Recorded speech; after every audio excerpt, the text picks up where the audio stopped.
Hello, hello, hello! So excited to welcome everyone to our fourth and final Let's Beat Breast Cancer Live. For those of you who don't know, I'm Dr. Kristi Funk, board certified breast cancer surgeon and co-founder of everything at pinklotus.com.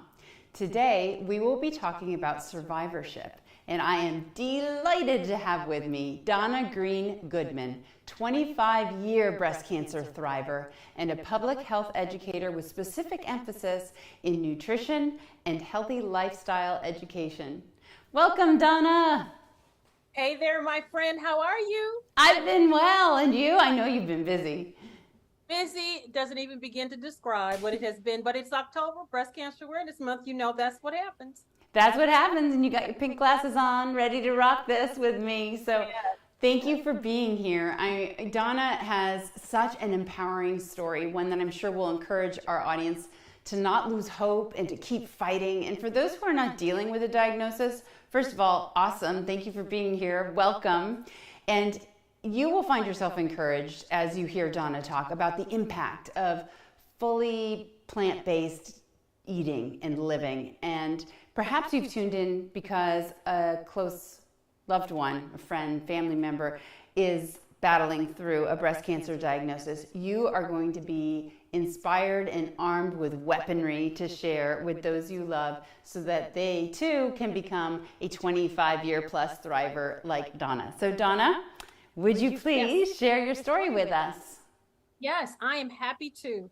I was 37 years old at the time, and I went in for my regular annual examination with my OBGYN. And for some reason, he was impressed to ask about my mammogram. I had a non-cancerous tumor in my breast, fibroid adenoma, that had been removed some years before, and another something grew back that acted the exact same way as the previous one. And he and I were following it. It only was tender when it was time for my period. But this time he said, okay, let's just do a baseline mammogram. And at that time I was 37. And even today, it's kind of hard to get a mammogram if you're not of a certain age. And so he was able to get the mammogram. And then he asked me, when's the last time you've been on vacation? And I couldn't tell him. So he prescribed a vacation for us. And we went off to Cancun for a few days. And when we came back, he called and said that, we need to get another picture. So I went for the second picture, and then we went on another vacation. And when I came back the next time, he's like, okay, we see some calcifications. We need you to see somebody. And he referred me to a surgeon. Sat down with the surgeon, and he explained what they thought they saw. And he gave me two options, that I could do watchful waiting or I could go ahead and have surgery. That group of physicians was about an hour from where we lived, and we wanted to do whatever we were going to do in Atlanta. So we found a surgeon in Atlanta, got scheduled for what was to be a biopsy, went in, and when I woke up, I'm asking my husband, what happened, what they find out. And he said we had to wait till the test results came back. And literally, I found out later that the doctor had asked him not to say anything because she didn't want me to worry. But she knew as soon as she cut me open, because she was a surgeon, breast cancer surgeon, just like you, very, very well trained, and I mean, top of the game. And she knew as soon as she opened me that I had breast cancer. And so I went back maybe 3-4 weeks later to have the axillary dissection. They took out 17 lymph nodes and found it in 6 of the 17. So this was in 1996. All the research and everything that we have now, we didn't have back then. I was diagnosed as stage 3. They told me I had 2 to 5 years to live. They recommended chemo, stem cell chemo, radiation, and tamoxifen. It was the summer of the Olympics. My husband and I were planning to have a rest of a beautiful summer. We didn't expect this. And here I was with breast cancer. Yeah. So young. Donna, tell us, at that age, had you had any children? Yes. As a matter of fact, I had a 7-year-old son who I had breastfed for almost 2 years. And as a public health educator, my job, I had worked in a cancer prevention project at Morehouse School of Medicine and was now working at the Office of Nutrition for the state of Georgia, developing wellness programs. And so I knew the stuff to do, and I thought I was eating well. I was a vegetarian at the time, and I had nursed my son, and regular checkups and the breast self-exams, all that sort of stuff. So we were shocked that this happened. And I went from doctor to doctor trying to figure out what to do. And no one was offering me any more hope than the previous physician did. So I decided, I'm a woman of faith. I needed to go in my closet and pray to see what I was supposed to do. And I came out looking for doctors like you, Dr. Kristi, and doctors like those at Physicians Committee for Responsible Medicine who understood the connection between choice and health outcome. Because my training in public health from Loma University talked about that, and I knew that it had to make that connection. I decided to go to a place in North Georgia where they literally believe in the very same thing that you suggest about eating a plant-based diet. And while I was there, I decided the other treatment that I was going to. I stayed for 10 days and I went on a totally plant-based diet. I thought I was doing good, but I was doing the dairy, all of it, and the sugar, a lot of it, and the sodas at midnight. Processed foods. Yeah, with the potato chips. And this place believes in what we now know as lifestyle medicine. And they gave me a lot of suggestions, lifestyle things I could do, exercise, hydrotherapy, the whole bit. But the major thing for me was moving from a lacto-ovo vegetarian diet to a totally plant-based diet. And they fed you all plants and they had cooking classes. And my husband came to see me and he's like, this is good, but don't bring this home because it doesn't taste so good. And I made the decision right then that I was going to go on a totally plant-based diet. Came home, put the trash can in front of our refrigerator, and we just emptied out everything that we were no longer going to eat anymore. My husband and son came along with me. I had a freezer full of good ice cream. We emptied all of that out, and I started eating a plant-based diet. One of the things that occurred during this time was I wanted not just to make the decision for myself, but I wanted to see what information was out there. And there was a study going on at National Cancer Institute about the value of plant foods and what we now know are phytochemicals. And that really intrigued me. So stuff like garlic and watermelon and grapes, and the health benefit of those things, and lemons and limes and broccoli. And my husband teases me now, 25 years later, I'm going to roll over and you're going to be crunchy in the bed because you eat so much broccoli. But I discovered the phytochemical benefit of all those things as to how they crush out tumors and help you lose weight and just make you feel better. And then so many other things were going on in my life that were full of stress. And of course, a plant-based diet helps you with that as well. My doctors were not happy with me when I made that decision.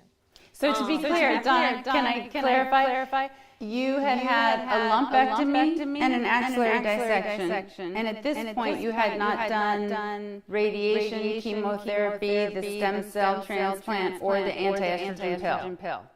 Correct. What I decided to do was radiation. Because at that time, whether I did all of the treatment or not, my chances of living did not change. And that struck me in a place. I'm like, well, if I'm going to die, I'm going to die the way I want to die. But I really don't want to die, so I'm just going to live like this. And I asked my doctors, I'm at Emory University, so the caliber of care that's there. And they didn't even want to follow me, to see how well I did. So at 6 months, I went back for my examination, and my doctor took all my blood and everything. And I kept waiting for the results, didn't get it. So I called her, and she said, oh, things have gotten worse, and we really want you to come back and do the chemotherapy and have a Merry Christmas. And I'm like, well, I don't know how I'm going to have a Merry Christmas. So I threw myself a birthday party in January, and I decided to continue to do what Physicians Committee recommends, what you recommend. And when I got back to the doctor 3 months later, I was impressed to ask her to see my records. And I think this part is the most beautiful thing for me. Whatever you decide to do medically, whether it's radiation, chemotherapy, mastectomy, the pill, tamoxifen that you get on, whatever you decide, you can always improve your outcome if you change your choices.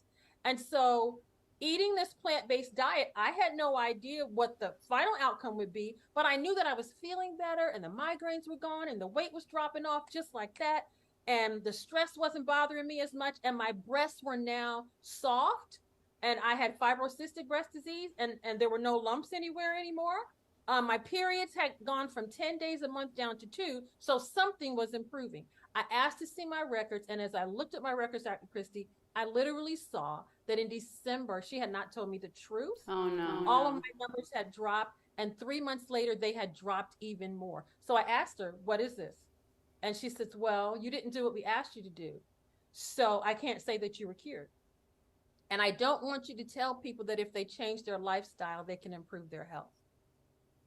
And so I knew then that I was on a mission, and I had to continue to do this because it was helping me and my family. And the evidence was there, except that the way we got there was different than what she recommended. And so I continued to do it. And at 5 years, we decided to do the Peachtree Road Race. My husband ran into her. She wants to know how I'm doing. He's like, she's great. She said, I wanted to come back and do the chemotherapy. No, that's not going to happen. Yeah. So it's been 26 years actually now. And I have watched my health improve so much and stay better and thoroughly enjoy the way that the value of plant-based eating has been, not just for my breast. And when I talk to breast cancer survivors, I always say that when you're diagnosed with breast cancer, we go to see people like you, and we're glad to have you. But this is attached to a whole body that has a lot of other things going on in it. And for me, making these decisions to eat a plant-based diet, to change the way I lived and exercise and all of that, has not just helped with the breast cancer, but it's helped with a lot of other challenges that I was facing as well. Absolutely. That is such a beautiful story and such a strong reminder that we may all come to plant-based eating for different reasons. Some because they want to stave off climate change, or they're pro-animal and don't want to see any animal cruelty. And some of us, for a critical life crisis in our health, come to plant-based eating, but then all of a sudden you realize that you're stopping all that animal cruelty that you were contributing to, and you're making yourself have a tinier carbon footprint. But perhaps most evident is that, wow, I started this so that I could have a better breast cancer outcome. But all of a sudden, like you're saying, I'm sleeping better, I'm happier, my skin is smoother, my bowel movements are more regular, my cholesterol went down, my high blood pressure is normal. For my type 2 diabetics out there, they find they're lowering and eventually off insulin.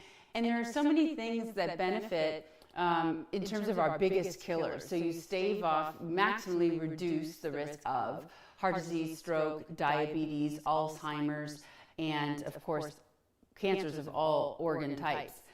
But the kind of secret benefit that you're also alluding to is the things that they don't kill you, but they just steal your joy. You know, depression, anxiety, asthma, joint pain, irritable bowels, it all gets so much better, if not entirely gone and reversed by plant-based eating. So that's one of the most exciting side benefits I think I get to share with my cancer patients is this isn't just hyper-focus on your cancer sister. Like, we are all in to live our healthiest, best life. And it's amazing how plants help us do that. I kind of want to jump into a little bit of the science behind plant-based eating so you guys understand why this works and works so well. Because all you have to do is chew and swallow. But what happens is whatever you swallow down goes to work, either to your benefit or to your detriment. So we have to be concerned about what we're chewing and swallowing. When you chew and swallow food, that food has the power to increase or decrease estrogen, and just like Donna's, 80% of breast cancers are estrogen driven, to elevate or lower IGF-1, the biggest growth promoter in our bodies that's screaming at everything to grow plaque, grow fat, grow cancer cells, grow metastases. IGF-1 in excess is a very bad deal. Angiogenesis, the birth of new blood vessels to a cancer cell. Any cancer in our bodies that aspires to be bigger than the tip of a ballpoint pen has to create its own blood supply, and it does through all this chemical signaling. Except if you eat certain plants, it's an anti-angiogenic signal, and boop, the blood supply is gone, and the cancer cell's like, wait, what happened to my food, man? That was my exit strategy, straight to that lady's brain. You take it away with certain foods. You take away inflammation and free radical formation. The whole balance is called oxidative stress, and there's too much stress pounding at your cells day after day after decade after decade. Something's got to give. But what is the antidote to oxidative stress are antioxidants. And you get those antioxidants most completely from food that is grown from this earth. So plants, fruits, vegetables, legumes like lentils, beans, peas, seeds, nuts. And we find that there are 64 times the amount of antioxidants in plants than there are in animals, because someone might cleverly and truthfully say to you, whoa, there are antioxidants in my free-range chicken. Okay, well, you need to eat 27 slices of pizza to get the antioxidant content of 1 cup of blueberries. So plants for the power, people. It all kind of comes down to immune system dysfunction or elevated function when you're eating plants. So I want you to eat in a way that slows cancer cell growth, that stimulates cancer cell suicide. And if this all sounds too like overarching rainbows and sunshine, I want to give you just a few favorite evidence-based factoids about how plant foods can stave off breast cancer occurrence, recurrence, and death. One of my absolute favorites is a randomized controlled trial that took a bunch of women who had 50 women who had a biopsy of breast cancer, and on that biopsy they measured 3 things. Ki-67, this is the division rate, the percentage of cells that are 1 becoming 2. The CERB2 expression is a marker of aggression. And finally, apoptosis, the percentage of cells under the microscope that were committing suicide, that they were done, senescent, done for the day cells and popping off. All right, so everybody got a muffin. We didn't change anything. I had nothing to do with the study. They didn't change anything else about these women's diets or lifestyle. So you have your run-of-the-mill, probably mostly, carnivores, but everybody got a piece of junk food, a muffin. Half of them got a muffin stuffed with the equivalent of 2 tablespoons of ground flax seeds, and the others had a placebo muffin. A muffin a day for 5 weeks, then they had their definitive surgery, be it lumpectomy, mastectomy, and those 3 markers were again evaluated. So whatever changed could be solely attributed to the presence of 2 tablespoons of ground flax seeds a day. In 5 weeks, the division rate of the tumors dropped by 34%. The CERB2 aggressive marker expression dropped by 71%. And the apoptosis suicide rate went up 31%. Flax seeds have so much power in them that in just a little over a month, it can dramatically change the rapidity with which cells are dividing, and also lignans, the main component, the phytoestrogen part of flax, so it's also, you may know, as the highest, most concentrated form of healthy omega-3 fatty acids on the planet. But it's really the lignin power that I'm interested in. It increases something called endostatin, which is a potent inhibitor of tumor angiogenesis. So flaxseed drops breast cancer recurrence and death in most studies between 42 and 71% in both estrogen positive and estrogen negative cancers. I get a lot of my triple negative ladies on social media saying like, I get so little, like everything's emphasizing anti-estrogen, and I get so little encouragement that I can do anything with my food if I'm triple negative. Oh, so not true. All of these foods that most of these foods that are lowering the estrogen positive cancers do so with the estrogen negatives. We're at like the tip of the iceberg, kind of understanding what mechanisms that all these foods are disabling that cancer requires to thrive and persist and metastasize inside of you. But another good source of anti-metastatic food is soy. So soy from minimally processed foods, so tofu, soy milk, roasted soybeans, tempeh, miso, natto, from food sources, not supplements, reduces breast cancer recurrence in estrogen positive and negatives by about 32 to 60% in every human study ever done. So soy it up. And then a final one that I want to talk to you about is sulforaphanes. And Donna mentioned broccoli and being crunchy in bed from all the broccoli. But I will tell you, if there is one green cape superhero on planet Earth, it is in the form of broccoli and broccoli sprouts.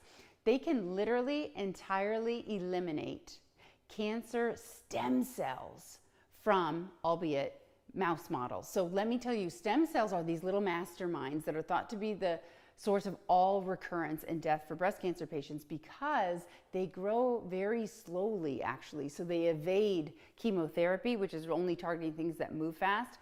They don't have any receptors on them sometimes that the things like tamoxifen can target. And when a stem cell gets overtaken by a cancer, it is what we term pluripotent. Like, it can be anything it needs to be, and it's very hard to kill. Except apparently for broccoli, because they took a bunch of breast cancer stem cells, estrogen positive, and there you are again, triple negatives, estrogen negative cancers, grafted them onto mice. And again, I'm against animal experiments, but we have this data and it's powerful, so I'm sharing it with you. But I hope we can just get this from computerized models in the future. They injected the abdomens of these mice with sulforaphane. How much? And it only took 2 weeks for the cancer cell grafts to go from there to smaller to gone in 2 weeks. And so a logical question should be, well, like, how many trash barrels full of broccoli do I have to eat to eradicate a stem cell from my body? And studies have shown that that is the equivalent of sulforaphane that you would get from eating 1¼ cups of broccoli sprouts a day. Super doable. Just sprouts on your salad, sprouts on your whole grain bread sandwich or avocado toast, sprouts thrown into a smoothie. So in conclusion of all these kind of studies, I'm in my book, if you'd like to read more about it, or follow me at Instagram at Dr. Kristi Funk, and you will learn so much more about all these studies that I'm obsessed with, but we only have so much time tonight.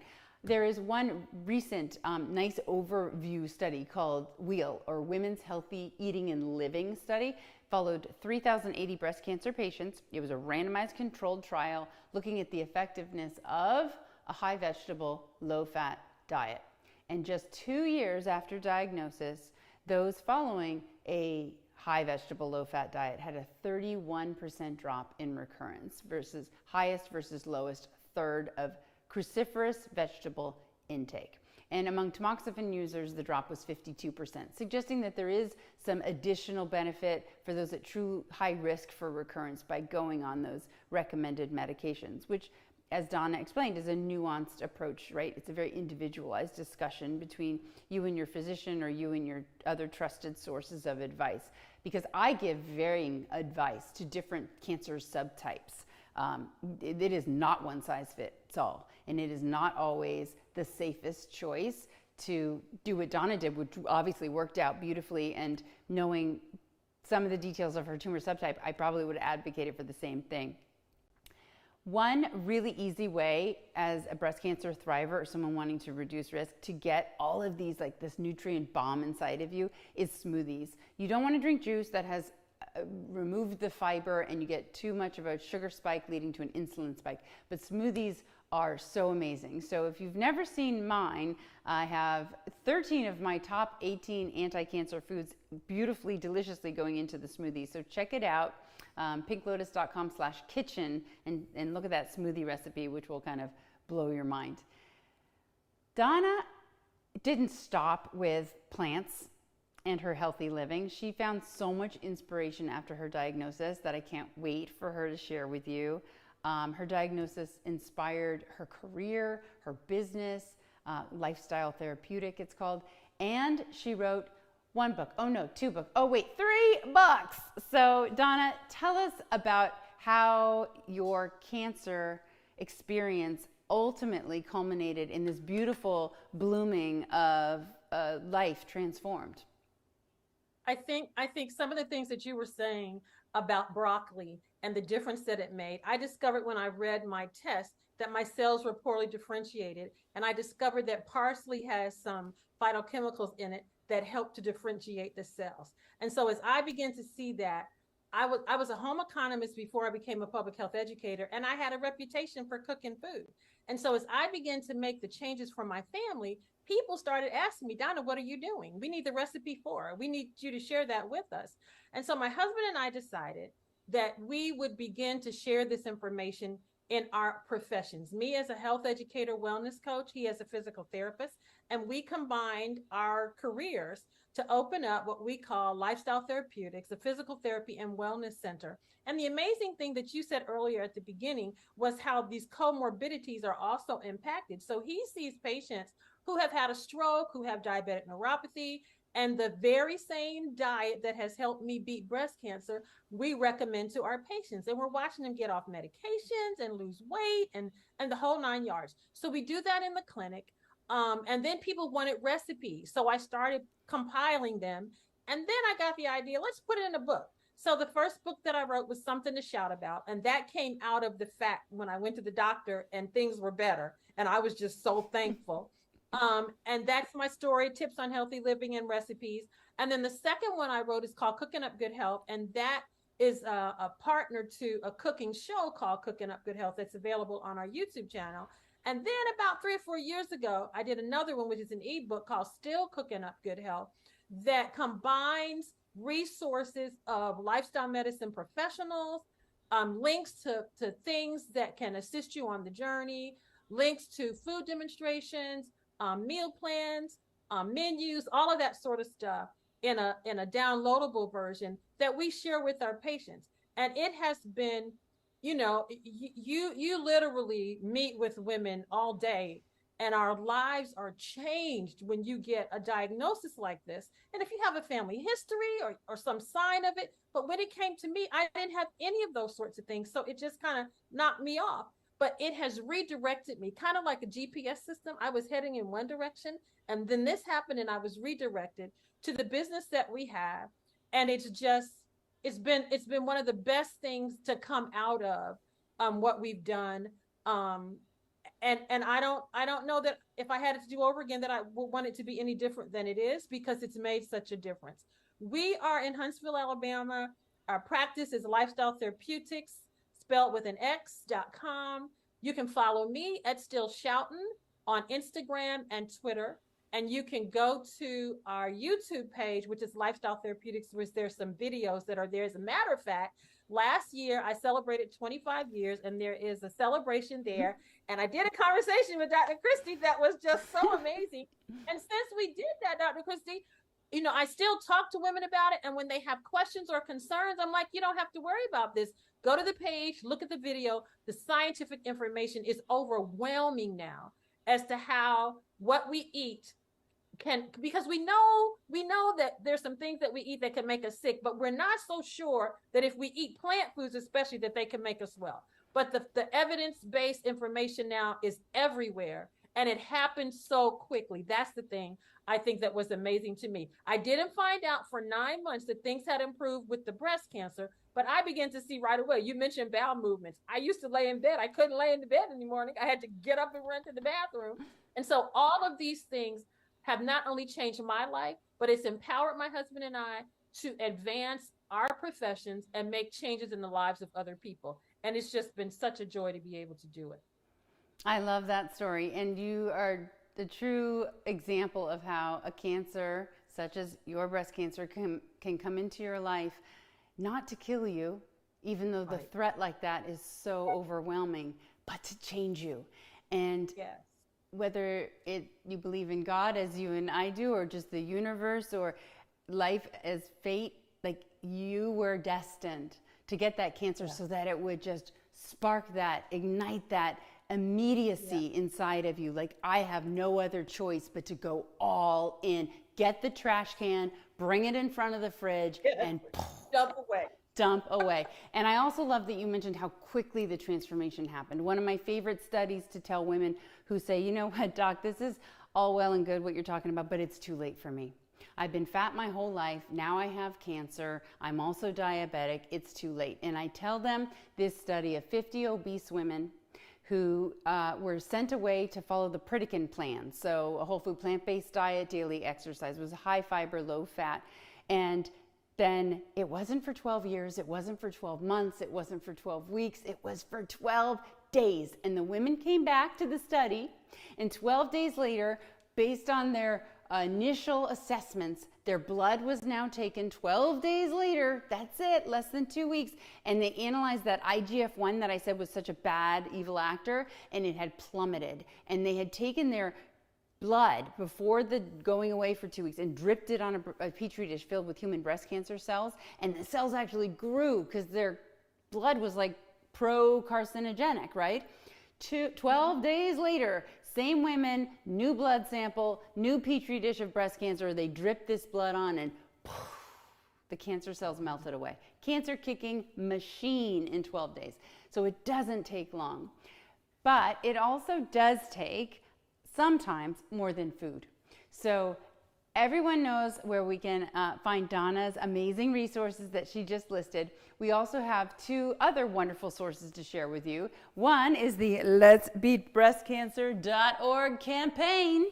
So you can sign up to take the 4-week challenge, which is dedicated 1 challenge per week to eating a whole food plant-based diet, maintaining ideal body weight, exercising regularly, and minimizing alcohol. And we don't just make those suggestions and go like, thanks for signing up, good luck with that. We totally have your back. Every week you're gonna get a newsletter. I know it's the end of October now. This is gonna be an evergreen video. I don't care if it's the middle of May. Sign up, you're gonna get this stuff. What you won't get are these awesome Thursdays, but we'll be back next October with them. But you will get newsletters with each week kind of highlighting one of the 4 prongs in the approach to beating breast cancer and giving you tips and tricks. And we have so much community on fire waiting to welcome you at pinklotus.com/powerup. Just go on in there. It is a live, hot community, and there are static things that you can just look up, like blogs on how to weather chemotherapy better, on how to sail through menopause with ease. We've got all sorts of tons of information at Power Up. But the 2 things I wanted to highlight for you were the local chapters. We have 25 chapters throughout the country where you can sign up for free. And in those chapters, it's all about just living your best life. This is for the whole family too. My kids will show up. We do biking, hiking, walking, running, volunteering, cooking, camp. We have a camping trip coming up. We do fasting, which I think is incredibly important to stave off illness. It allows for true cell rejuvenation. The other one is Breast Buddies, which pairs newly diagnosed women stage for stage, age for age, treatment for treatment with those who have been there, done that, solely for the purposes of community, love, friendship, and support. Totally free. You just go online, sign up through Power Up, become a Breast Buddy. That is just for thrivers. Everything else on the site is for everyone. So please come check out letsbeatbreastcancer.org. Sign up if you haven't. We have one last awesome giveaway. So that's one of the fun things we do, Donna, right? We have giveaways every week. And this week, I hear there's a little giveaway happening right about now on Instagram at Pink Lotus Power Up, at Dr. Kristi Funk, at Physicians Committee. So be sure to head on over there. Whoa, not yet. After this program, head on over there and enter for your chance to win. Donna, you think we should tell them or just... Go ahead. Go down the list of all the things that they Okay, can get. because there's so many things in our Let's Get Moving Exercise Starter Pack. We've got a Let's Beat Breast Cancer Orange Theory yoga mat, a Let's Beat Breast Cancer exercise tank top. I think I wore it last week. That one, super cute. 22 days nutrition jump rope, a Switch for Good dairy-free athlete hat, a Walk with a Doc t-shirt, and a Forager oversized beach towel, which is oh so cute. Wait till you see it. I'm gonna take some Q&A. All right, let's have a look at what everybody's chatting about on YouTube. Let's see if we got some questions for you, Donna. Fire away, viewers, friends. Let's get some questions going. So far, I just have a lot of like awesome plants for the power. Amen, sister, going on. Let's see. Let's see if I got some questions, though. I was told to take estrogen blockers, decided not to after hearing all those side effects. I did go through chemo. Yeah, Annette, you kind of bring up a good point that I like to emphasize to women trying to figure out their choices and what's optimal, because everything has collateral damage and side effects and possible complications. this cancer, when it forms, really in any organ, not just breast, has had such a head start on you. Like, it's a detectable wad of so many cells. How many? A centimeter, the size of a sugar cube or a peanut M&M, has 1 billion cells. So if your cancer was 2 centimeters in size, then we're talking 2 billion cells. And a division rate of 1 becoming 2, becoming 4, becoming 8 is different for each. That's the Ki-67 I was talking about, is different for each person. But as an average, when we find a 2 centimeter cancer in a woman, that puppy started inside the breast as a single mutated cell literally like 8 years ago. So this cancer has been working silently inside of you, getting its estrogen, getting its angiogenesis, getting its acidity so far in advance of your awareness that what you do now to try to reduce its size might work. It might not, depending on how aggressive the subtype is. But my usual strategy is, and it's not the bias because I am a surgeon, but it's like, let's just get out this entire wad, like the epicenter of all of this carcinogenic change. Get rid of it with surgery. Then everything else you're getting asked to think about, chemo, radiation, anti-estrogen pills, biologic targeted agents like Herceptin, or these new, they're all tyrosine kinase inhibitors. There's a whole new strategy of directed therapies, but they're all insurance policies. So let's say I said, you know what, Donna, if you don't do this chemo, you have a 30% chance of your cancer coming back. And if you do the chemo, it becomes 12%. That's a pretty typical stat. Well, wait a minute. Maybe I was in the 70% the whole time that was never going to have it come back. And then I went and did the chemo, and now I have permanent neuropathy and can't feel my fingers. So there should be ways to figure out, are you in the 70 or the 30? Because if I'm in the 30 and you can promise me I'm going to recur, maybe this chemotherapy doesn't sound so toxic. One way to, it's still not standard of care, but I know it's destined to become so because we're in the era of personalized medicine. It is to test circulating tumor DNA in your blood. Because if you're going to recur, guess what you have to have? Rogue cancer cells flying around in your blood trying to land somewhere to recur. So I am currently obsessed and delighted to offer my patients a test that you can read all about. The FAQ is at tumordna.com. Basically, we make a blood test out of 16 DNA mutations that belong to your cancer. Then this company comes to your house, draws your blood, runs it through the test. If you are truly cured, you'll never have any of those 16 mutations in your blood because they're in a bucket in some lab somewhere, right? So using Signatera, you can make a more informed decision. If there are no cells in my blood, what's the chemo going to kill? What's the tamoxifen after? But it can also be that it's below the threshold of test detection. So we test you every 3 months for 2 years or longer if you'd like. But the data shows for breast tumors that if you're negative for 2 years straight, you have less than a 3% chance of ever recurring. And this test, by the way, is good for every solid tumor out there, every kind of cancer except blood-borne ones like lymphoma and leukemia. So that's pretty incredible. Yeah, someone commented on the feedback. Thankfully, that was fixed by our awesome IT. I discovered flax meal into applesauce is an easy way to get your flax. I like that. I put mine in 2 places, either the smoothie I mentioned, Dr. Funk's antioxidant smoothie, or oatmeal. And one time I was hanging out at Dr. Caldwell Esselstyn's house for 3 days straight. And when I realized, I was told his breakfast every single day for basically ever was oatmeal, always, always oatmeal. But one thing I realized he didn't do was cook it. He literally just put the oatmeal in, had his plant-based milk, some berries. I add flax and cinnamon and a couple walnuts, which, he wouldn't like, but that's my oatmeal now. And I just let it sit there. Usually I'll make it in the morning and put it in something in my bag, and then I head to work. And so like 2 hours later, I'll be eating it. He's right.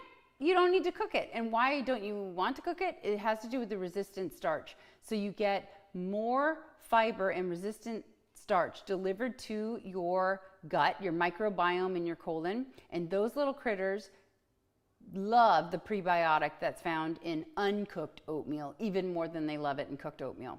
So tip of the day, don't cook your oatmeal and your little microbiome will go crazy and spew off all these antioxidants and more lignans and short chain fatty acids and you'll be oh so healthy because of it. HRT.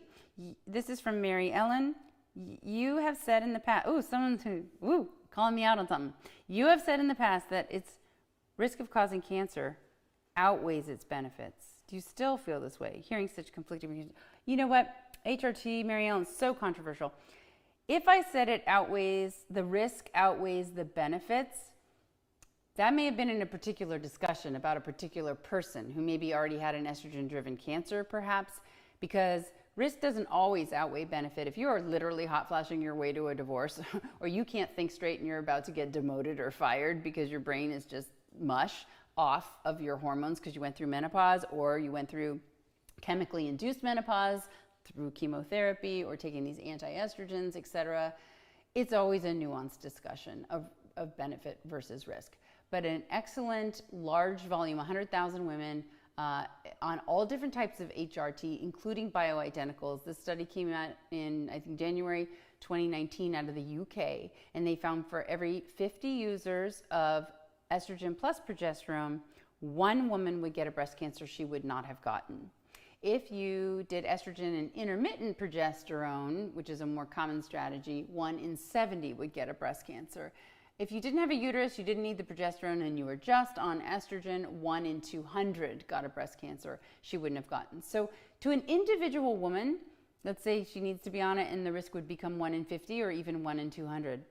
Those might be odds, risks she's worth taking, she feels are worth taking to kind of get whatever is bugging her straightened out. But it's a very nuanced discussion. I'm glad you asked. I haven't really changed my mind. That's sort of the shtick I've been giving for years because nothing has changed.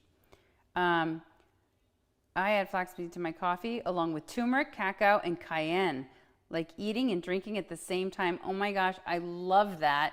And I love your name, Blind Guy, His Wife, Their Life.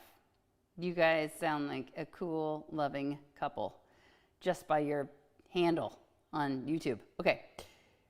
Everybody's obsessed with flax, but we don't really have any questions. So I'm going to come up with a question for you, Donna, my friend. Okay. Well, you were talking about flax. I'm a Southern girl, and learning to make good cornbread without eggs in it was a challenge. But my mom and I figured it out, and that's where we put one of the places that we would add flaxseed to use it as a flax egg. Of course, we did it in smoothies, sprinkle it in granola, but one thing that I've continued to do all these years is to add it to the cornbread. I love it, and I add it to my whole grain pancakes for the boys. It's basically 1 tablespoon of flax with 3 tablespoons of ice cold water. You stir it up, and I put it in the fridge for when the moment that I need it. So it's usually in there for about 5 minutes.